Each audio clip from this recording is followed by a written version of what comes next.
Bom dia, queridos irmãos e amigos. É muito bom mesmo. Muito bacana, eu fico muito feliz e desejo expressar realmente a minha alegria de poder compartilhar a fé com vocês.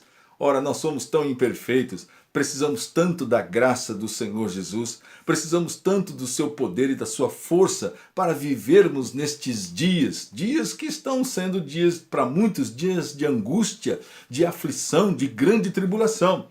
Mas já recebemos uma orientação do apóstolo Paulo, que nos importa entrar no reino de Deus através de muitas tribulações. Então espera aí, tribulação não é um inimigo, a tribulação nos leva para mais perto do Senhor. O que nós precisamos é permanecer na fé.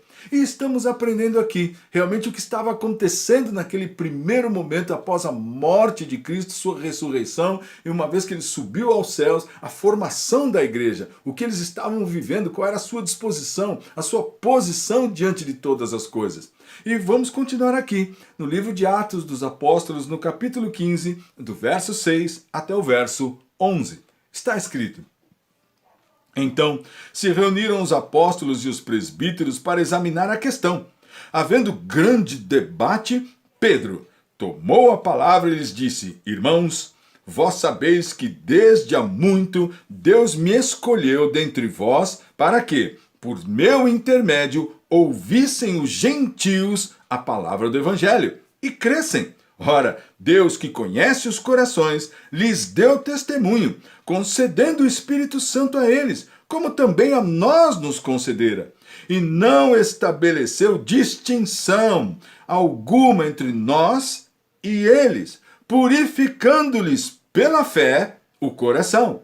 Agora, pois, por que tentais a Deus, pondo sobre a cerviz dos discípulos um jugo que nem nossos pais puderam suportar, nem nós? Mas cremos que fomos salvos pela graça do Senhor Jesus, como também aqueles o foram.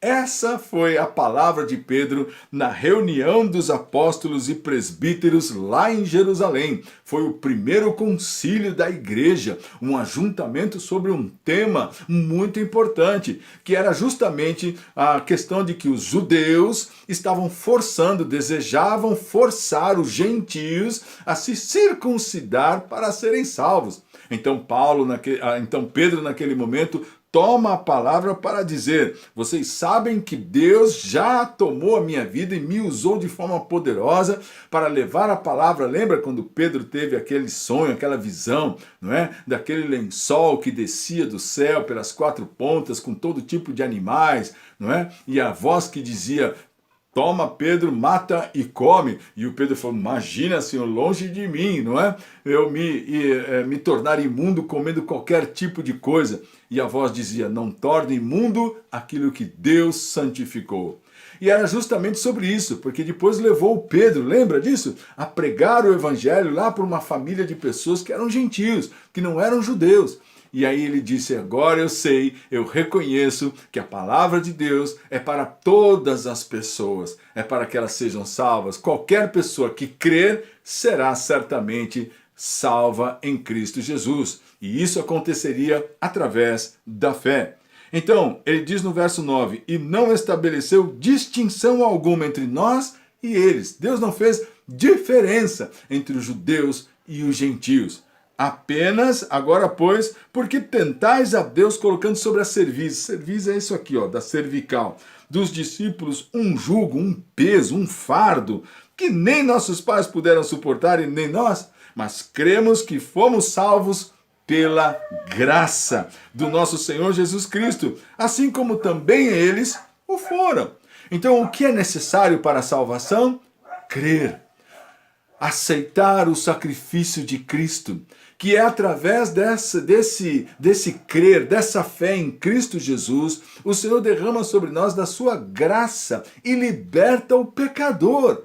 Então o que era necessário não era um sacrifício humano, não era circuncisão, não era alguma coisa feita pela mão humana, mas apenas e tão somente crer no sacrifício de Cristo Jesus. Então, quem sabe você está ouvindo essa mensagem nesse momento, né, pensando de algo que você tem que fazer, de algo que você tem que se movimentar para conseguir a salvação. O que você precisa é crer no sacrifício de Cristo lá na cruz do Calvário, de que ele derramou o seu sangue para remir os nossos pecados. O seu sacrifício foi aceito por Deus e aquele que se achegar a Cristo e crer no seu sacrifício será salvo. É claro que isso envolve a verdade desse sacrifício, que nos leva a entender a nossa estrutura pecaminosa e por causa disso nós nos arrependemos e nos achegamos a Cristo com um coração quebrantado. Portanto, que nesta manhã você fique firme nessa fé e possa ser fortalecido em Cristo Jesus.